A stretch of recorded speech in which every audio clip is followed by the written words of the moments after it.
Greetings, friends. It's me, once again, Wayman29, and this is another video on the afterlife and hell in literature. And since my last video, 1.2, we went over some of the deities. We're going to go over the afterlife and look at or discuss two visions of the afterlife. Visions were very important in ancient Mesopotamia. And we're going to now actually get into what was the afterlife and two texts on visions. In another video, we're going to look at trips to the underworld with descent of Inanna, compare that to with the descent of Ishtar. Then we're going to look at possibly Gilgamesh once again. A really good book that can be used, which has a great overall view of the underworld and gods and demons, is Gods, Demons, and Symbols of Ancient Mesopotamia by Jeremy Black. And this book is, I think it's about $30. It's great, and it has some excellent entries on Mesopotamia and some of the topics that we discussed. So, in the afterlife, as we'll see, it was important to have funerary offerings after a person died. His relatives were expected to do funerary offerings, food and drink and oil. And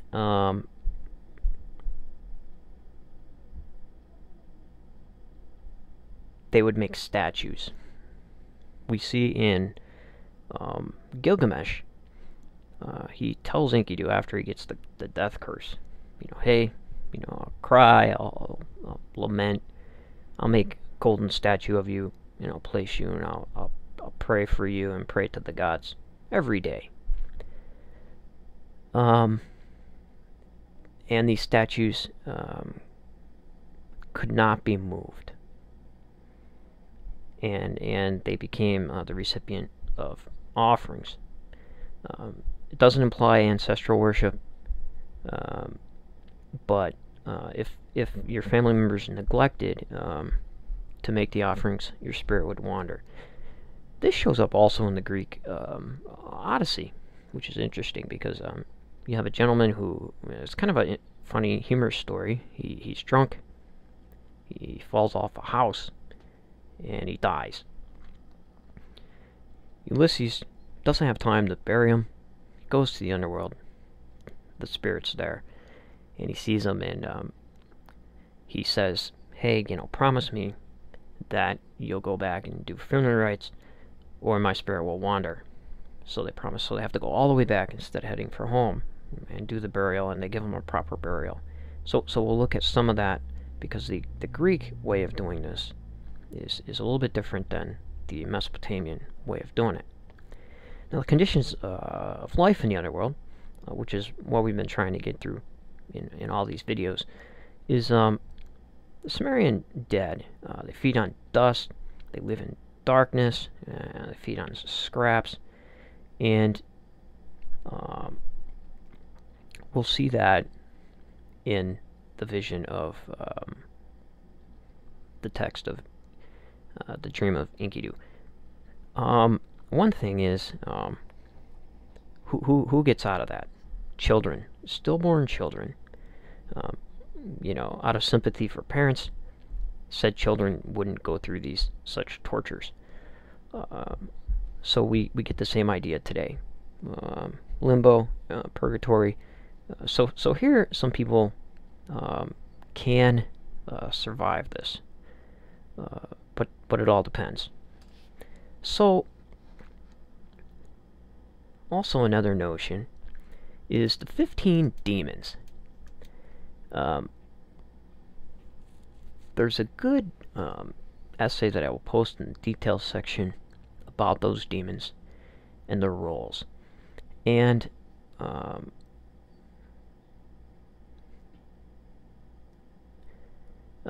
in the text of Enkidu, he encounters the demons, and there's a really good text. I wasn't able to find it online, but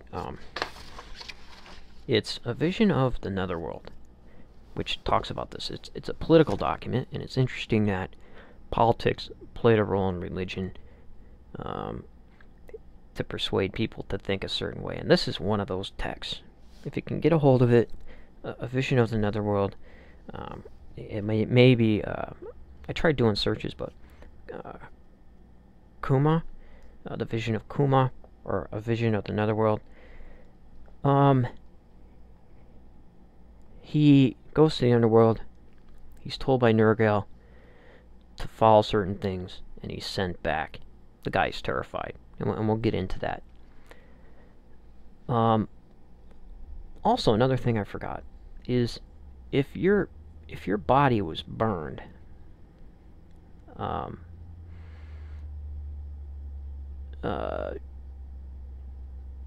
your spirit is not in the Underworld, and you would wander. So, unlike the Greeks, here in Mesopotamia has some different views on it. So let's look at a vision of the Netherworld and also in Enkidu. One of the two things is, in the vision of the Netherworld, we have the 15 demons. They're hybrids of many different beasts. You can compare this text to the text of Daniel 7, 1-28, and also text of Ezekiel. What's also interesting is, in these two texts, the vision of Enkidu and the vision of the Netherworld, both men are pulled up by their hair.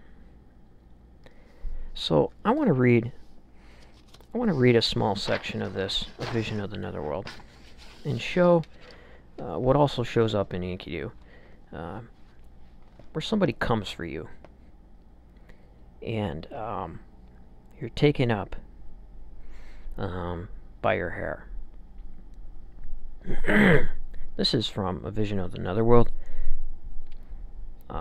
line 10, or section 10. A man also, his body was black as pitch, his face was like that of Zu. He was clad in a red cloak, and in his left hand he carried a bow, and in his right hand a sword, and with his left foot he trod on a serpent. When I moved my eyes, valiant Nergal was seated on a royal throne. His headgear was the crown of royalty, and in his two hands he held two wrathful maces and two heads. They were cast down of his arms. Lightning was flashing, and the Anunnaki, the great gods, stood bowed to the right and to the left. Now this is interesting. Compare this to the visions of Ezekiel. The Netherworld was filled with terror. Before the prince lay utter stillness. He took me by the locks of my forehead and drew me into his presence. And when I saw him, my legs trembled as his wrathful brilliance overwhelmed me. I kissed the feet of his great Godhead as I bowed down. When I stood up, he looked at me, shaking his head. With a fierce cry, he shrieked at me wrathfully, like a furious storm. The scepter, which befits his divinity, one which was full of terror, like a viper, he drew towards me in order to kill me.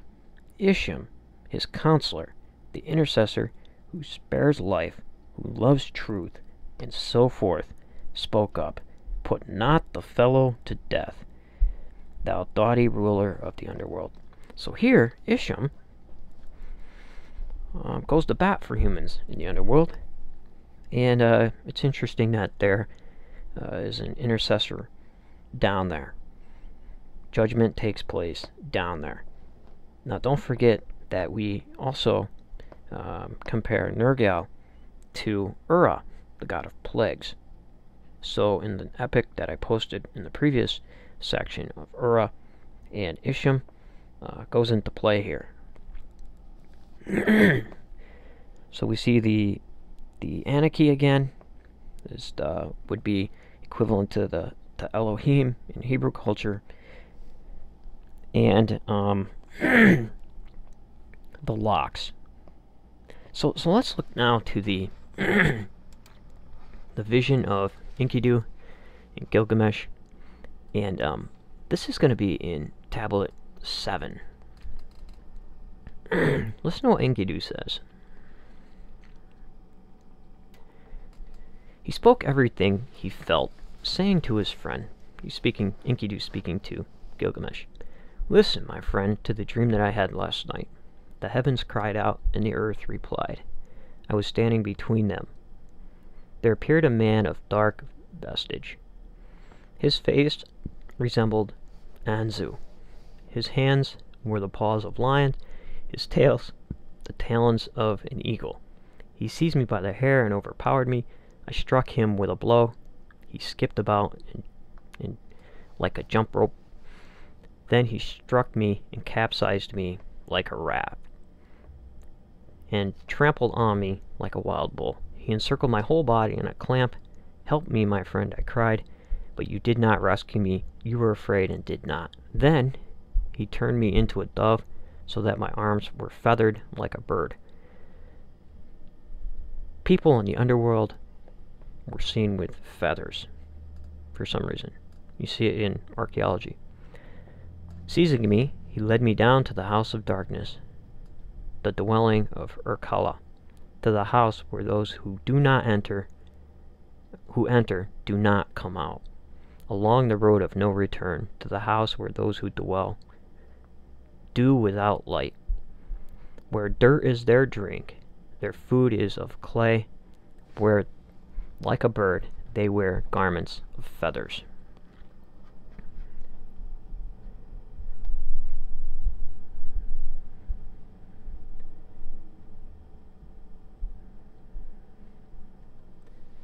And light cannot be seen, they dwell in dark, and upon the door and bolt there lies dust. On entering the house of dust, everywhere I looked, there were royal crowns gathered in heaps. Everywhere I listened, it was the bearer of crowns, who in the past had ruled the land, but who now served Anu and Enli, cooked meats, served confections, and poured cool water from their water skins. In the house of dust that I entered, there sat the high priest and acolyte. There sat the purification priest and ecstatic. There sat the anointed priest of the great gods. There sat Etna. There sat Samukan. There sat Rishtagal, queen of the Netherworld, and Balersti, the scribe of the Netherworld, knelt before her. She was holding a tablet and was reading it out. She was holding a tablet and was reading it out to her Rishtagal, and she raised her head when she saw me. "Who has taken this man?" It's just a vision. He doesn't belong there. They ask him what he's doing there. So what's interesting about this, here you have the scribe of the underworld, writing in, I believe it would be called here, the Book of Destinies, and also princes. So when we get into the next video, we're going to see that naked you come in the world, naked you go down to death. And as you pass through each gate, you shed some of your humanness because you cannot bring anything to the underworld. When you go to the underworld, you wear their jewelry, you eat their food, you eat their drink, and you wear their clothes. And so in the descents of Inanna and Ishtar, we'll see them doing that. However, when they pass out of the underworld, they're allowed everything back. You get back your clothes, because only the living can wear the clothes of the living, and the dead can only wear the clothes of the dead, which is very important. So I'll be posting links to this material. Be sure to check it out. I'll be giving some book recommendations. I know this is a very long topic, but hang in there. You might learn a lot, because already we have seen some comparisons with Christian, Hebrew literature, Roman literature, Greek literature, and you too can, if you see any similarities, please put them in the comments. It's helpful, and thanks for listening, and take care, and remember, if everyone's thinking alike, then somebody isn't thinking